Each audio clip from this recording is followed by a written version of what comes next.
నరసేపు అనర్గళంగా తెలంగాణ ప్రయోజనాల కోసం మరీ ముఖ్యంగా పాలమూరు రంగారెడ్డి ఎత్తిపోతల పథకం మీద కేసీఆర్ గారు ప్రెస్ మీట్ పెట్టి సూటిగా రేవంత్ గారి ప్రభుత్వాన్ని మరి కేంద్రంలో ఉన్న బీజేపీ డిసెంబర్ 2024లో ప్రాజెక్టు యొక్క డిపిఆర్ని తిరిగి పంపిస్తే ఎందుకు కాంగ్రెస్ ప్రభుత్వం మౌనంగా ఉంది? రేవంత్ రెడ్డి గారు ముఖ్యమంత్రి అయిన తర్వాత మొదటిసారి అంటే డిసెంబర్ 2023 నాడు 27 డిసెంబర్ నరేంద్ర మోదీ గారిని ఉప ముఖ్యమంత్రి బట్టి విక్రమార్క గారితో పాటు వెళ్ళి కలిసి పాలమూరు రంగారెడ్డి ప్రాజెక్టు జాతీయ హోదా ఇవ్వాలి అని అడిగారు. రాష్ట్రానికి వచ్చిన తర్వాత కేంద్రం సానుకూలంగా ఉంది, జాతీయ హోదా ఇస్తుంది అని కూడా పేపర్ స్టేట్మెంట్స్ ఇచ్చారు. ఇవన్నిటి విషయం మీద సూటిగా కేసీఆర్ గారు ప్రెస్ మీట్ పెట్టారు.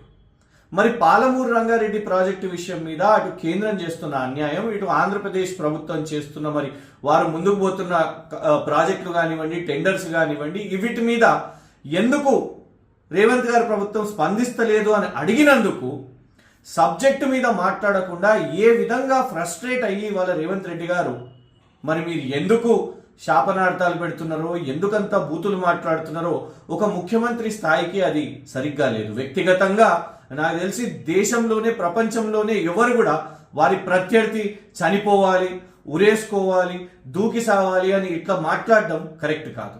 ఇంకొక విషయం ఏంటిదంటే రేవంత్ రెడ్డి గారు వ్యక్తిగతంగా మాట్లాడుతూ కేటీఆర్ గారు 2 సంవత్సరాలు ఇంటర్ ఆంధ్రాలో చదువుకున్నారు, ఇది పదే పదే మాట్లాడుతున్నారు. రేవంత్ రెడ్డి గారు మిమ్మల్ని సూటిగా ఒకటే ప్రశ్న అడుగుతా. ఆంధ్ర అని మీరు పదే పదే అంటున్నారు కదా, మీకు నిజంగా కూడా ఆ హక్కు ఉన్నదా, నైతిక హక్కు ఉన్నదా? ఎందుకంటే మీ ఇంట్లో మరి ఇల్లరికం తెచ్చుకున్న ఏదైతే మీ అమ్మాయిని మీరు ఇచ్చిన కుటుంబం ఏదైతున్నదో, మీ అల్లుడు భీమవరానికి చెందిన వ్యక్తి గొలుగూరి సత్యనారాయణ రెడ్డి. ఎవరైతే ఆ ఫ్యామిలీకి చాలా ఫ్రాడ్ కేసెస్ ఉన్నాయో, చాలా మరి బ్యాంక్స్ దగ్గరికి వెళ్ళి డబ్బులు తీసుకొని ఆ బ్యాంకులు నోటీసులు ఇచ్చిందో వాళ్ళు భీమవరానికి చెందిన వాళ్ళు. మీరు పొద్దున్న లేస్తే మీ అల్లుడేమో భీమవరం, మరి మీ అమ్మాయిని భీమవరానికి ఇచ్చి ఆంధ్రాకి ఇచ్చి ఇక్కడ కేటీఆర్ మీద పడే ఊకే పదే పదే అదే స్పీచ్ల్లో ఆయన 2 సంవత్సరాలు ఇంటరు అక్కడ చదువుకున్నాడు, గుంటూరు వికాస్లో చదువుకున్నాడు. మీకే సబ్జెక్టు లేదా, విజన్ లేదా?